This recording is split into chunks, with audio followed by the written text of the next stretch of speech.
Are you ever the only one in that meeting that is quiet, that doesn't speak, that doesn't say anything? Or are you often the person who speaks the least in meetings? Do you find it hard to speak up? Do you find that it's hard to deal with interruptions, to find the right moment and timing to actually voice your opinion and share your opinion? Well, my friends, I get it. I've been there for a very long time. I've spoken to a lot of people that go through the same challenge day in and day out. And hey, we all are part of a lot of meetings where the goal is to problem solve or to sort out through some issue where there's an expectation from leadership. There's an expectation from the meeting host. There's an expectation from the room, because you're there, that you have something valuable to contribute, that you have something to say, that you will share your experience when the time is right. And you might think, you know what, I'm introverted, or I have the least experience in the room, or I'm new to the place, I'm just gonna let other people speak. And that's not the way to think about it. Those are little stories that you tell yourself to justify not speaking, the discomfort of actually speaking, sharing your views in those meetings, right? So you don't want to go completely silent in a meeting when other people are speaking, right? You don't want to do that. You want to make sure that you contribute. You always have something. You always feel like you are okay, you're comfortable voicing your opinion, your perspective, your views, because that's what makes you special in that role, in that meeting, is your view, is your perspective, right? Only you know what you do, what you can bring to the table. So remember that meetings are also a great place for you to network, promote yourself, promote your ideas, show a bit of your personality, the good side of your personality, right? Show your leadership potential. That's where you sometimes get access to people that you otherwise wouldn't get access to leaders in the organization, right? It's such like a jam-packed opportunity to show who you are to a lot of VIPs, a lot of important people, right? Sometimes those are the only moments that you have, so you need to leverage them. And guess what happens when people don't speak in meetings? They come in silent and leave silent. If you're in a committee or something, you're in a regular meeting, it's a problem-solving meeting where everybody's expected to bring something to the table. Guess what's going to happen? If you don't speak a couple of times, they're going to take you off the meeting, right? And I know you're thinking, well, yeah, I get, less meetings are better, because when you're uncomfortable, you want to kind of get rid of these meetings. You think it's like a waste of time, but it isn't, right? You're wasting your opportunity for promotion here, right? Because it's from these meetings, from what you say, is in the opportunity to even promote some of your work, right? Your thought process.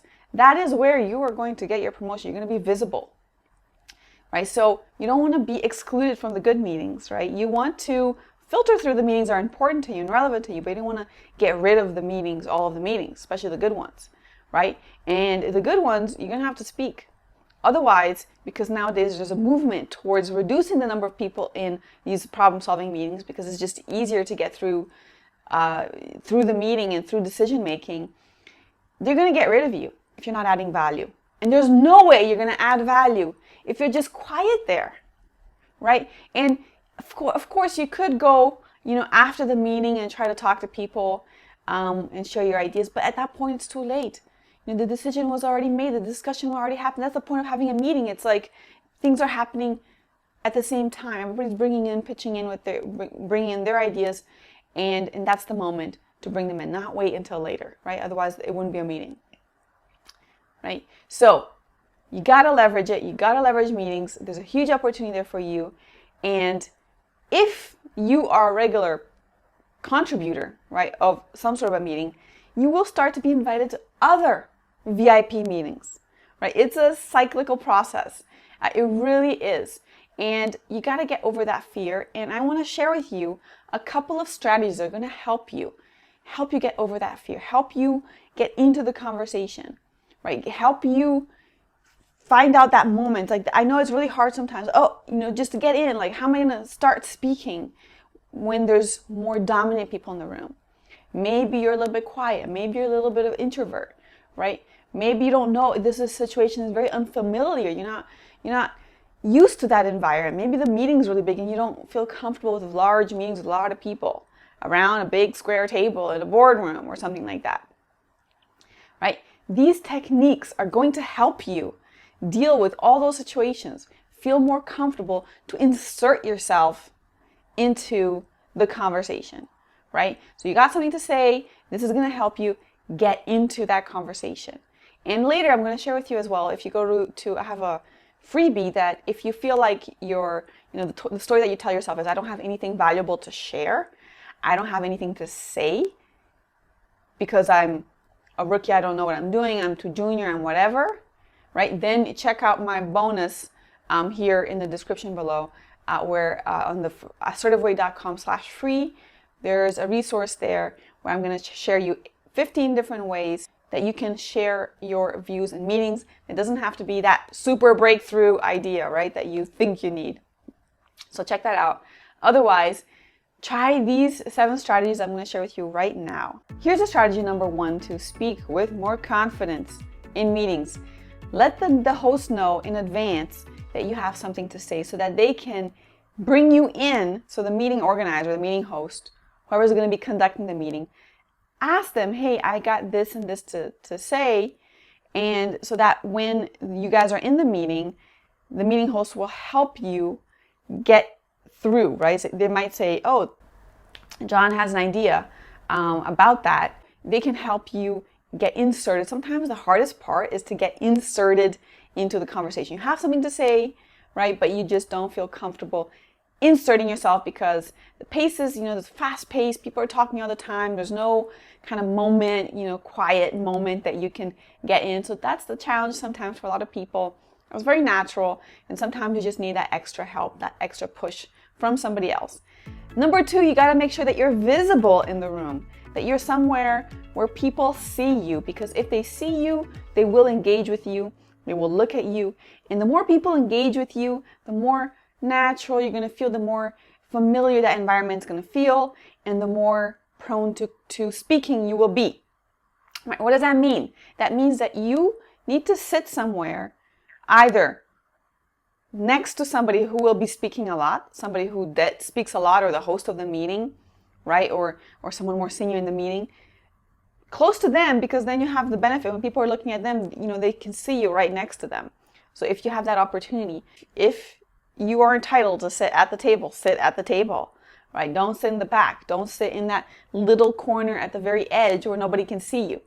You got to sit at the table in the middle. If you really want to be seen, right in the middle, that is where you want to be. And all it's going to do is going to help you get the attention of other people when you want to speak as well. Because some of the techniques we're going to talk are visual, right? And so people need to see you. They need to see you to stop looking at whatever they're doing, right? Or whoever they're looking, and bring their attention to you. Because otherwise, guess what happens? If you start speaking and nobody actually sees you, you're not even going to finish your phrase, right? That's a problem that we have. Sometimes you got to finish your phrase and increase the volume. We're going to talk about that.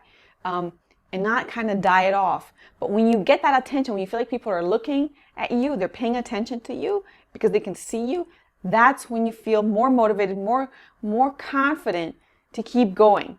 Another technique that is super important that I've used all my career, and this was a game changer for me, it was the most important technique for me, is to speak early on or speak first. Right? I target the first 5 minutes of a meeting, or the 10 minutes max.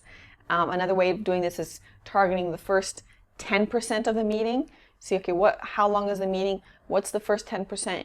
If it's like 1 hour meeting, 10% is 6 minutes. So the first 6 minutes, try to say something, because the pace is slower in the beginning. People are not, coming out all crazy with tons of ideas.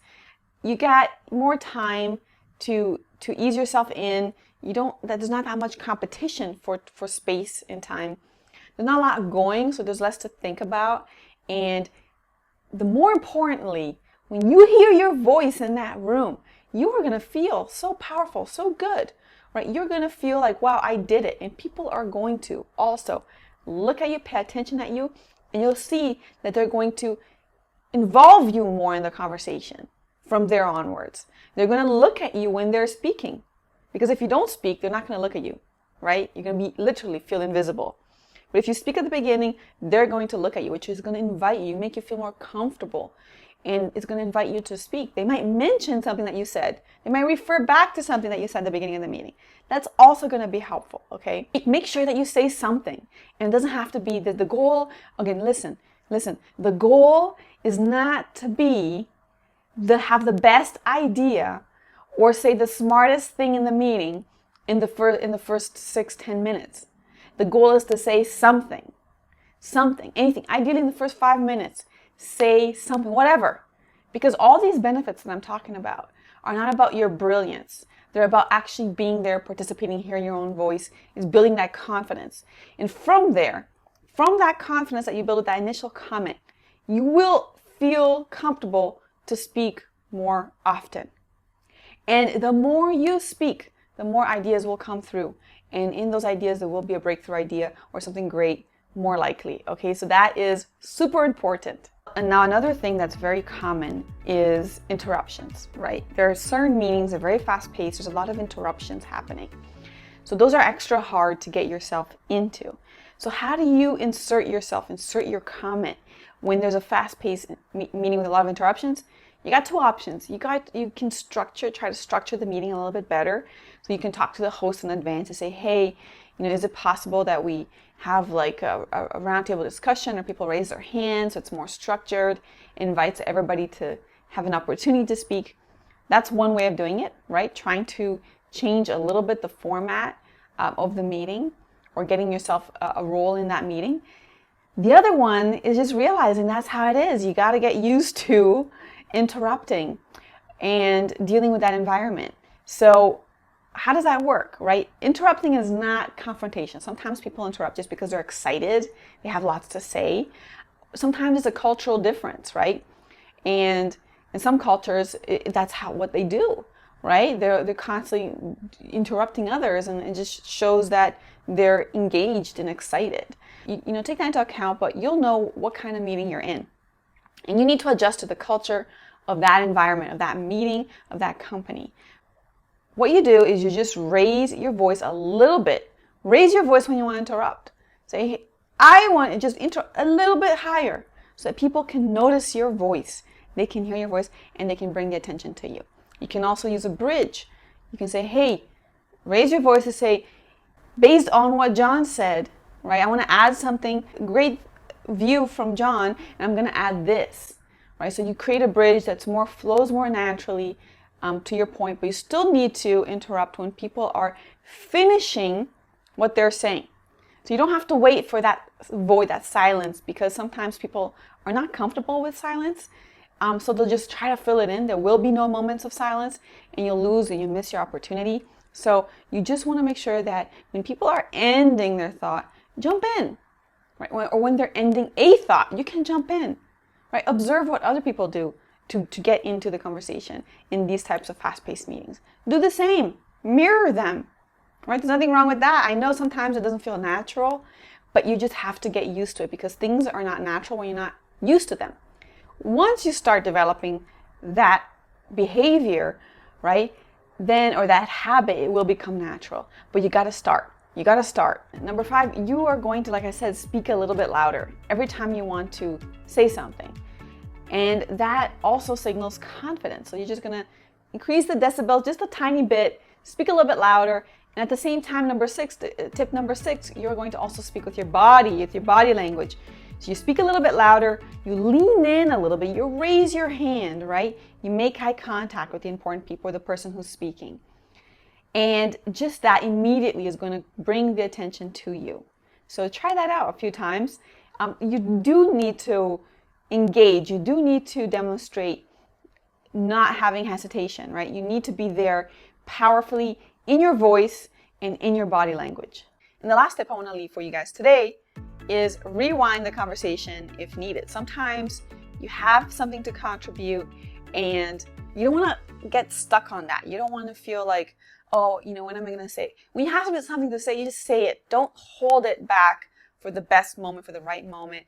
If you need to rewind the conversation to something, a point that you had previously, in that, the conversation already flowed past that, and you think it's a relevant point, then bring it back. Rewind, just say, about this other previous point, I wanted to add that, and then you give your point. There's nothing wrong with that. Start observing what other people do, and you'll notice that they do that as well. It's not a problem, right? You don't have to be the most senior person in the room to do it either. Experiment. Try out these 7 techniques, and you'll see that things are going to be much easier for you.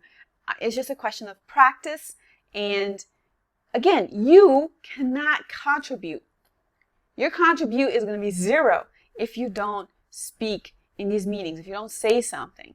You need to speak to make an impact, to make a contribution, right? And the more you do it, the easier it will be. Like I said, the one that I would start with is speaking at the first 5 minutes of the meeting.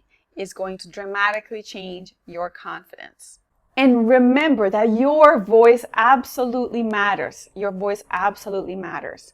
Also, if you want to learn, 15 different ways that you can engage, participate, contribute, that are not just giving your opinion or voicing some brilliant idea, then check out the resource I have for you at assertiveway.com/free. One of the first resources that show up is exactly that. So you can just download it. And I also have videos for you that explain how to do that as well. So that will increase your confidence. But today it was more about how to get yourself into the conversation. And that video and that ebook is more about what you can actually say if you feel like you don't have something valuable to say, or that you don't deserve to speak, right? Because you don't have something interesting, significant, then that is for you. You got to check that out. So recap of today, we talked about the importance of speaking up in meetings and 7 tips that can help you confidently express yourself in meetings when needed, right? And ideally in every problem-solving meeting, you do this at least once. A couple things that you can do. Notify the meeting host in advance of your ideas, of what you want to share, so that they can help you get inserted into that conversation. Position yourself in a visible location in the room, right? Or on the table. Speak early on in the first 10% of the meeting, or the first 5 minutes of the meeting. Don't wait for silence before you speak and interrupt. Just go ahead, interrupt, follow the flow, follow the culture in the meeting, and imitate them. Just do what they're doing, right? Speak a little bit louder than usual when you're inserting yourself. And lean in with your body language. Raise your hand, make eye contact, right? Speak with your body language as you insert yourself into the conversation. And finally, rewind the conversation to a point that you had earlier. If needed, there's no problem. No one's going to say anything about that, right? Negative about that. It's very natural. It happens all the time. You want to make your point, rewind. That's okay. I hope that helped you and served you, my friends, to be more confident in meetings when expressing yourself. And let me know in the comments what you thought. Did you think that these techniques were valuable? Do you have other ideas? What works for you generally? And also, don't forget to check out my 15 different ways that you can actually participate, what you can say in meetings that are going to make you look great, make you look smart, make you look like a, superstar. So check that resource out in the link below. And be confident, candid, and caring, my friends. I wish you a brilliant, wonderful day.